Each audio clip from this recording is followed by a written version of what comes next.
সেই বিমান আজ সবাইকে সুখের সাগরে ভাসিয়ে দিয়ে সন্ন্যাস নিয়ে নীলাচলের পথে চলে গেল।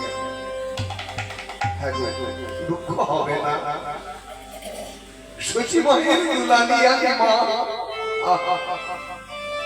নদে বাসে কত তপস্যা করে, হে প্রভু এসো ধরা ধামে এসো বলে প্রার্থনা করে যে বহু সুন্দরকে নবদ্বীপে নিয়ে এসেছিল, আজ সকলকে কাঁদিয়ে শোকের সাগরে ভাসিয়ে দিয়ে বহু সুন্দর চলে গেছে নীলাচলের পথে। ভাববাদীরা বলে যদি আমাদের এই দেহরূপ নবদ্বীপ থেকে চৈতন্য রূপ গৌর চলে যান তাহলে কি হবে গো? গো সোনার নদে আধারে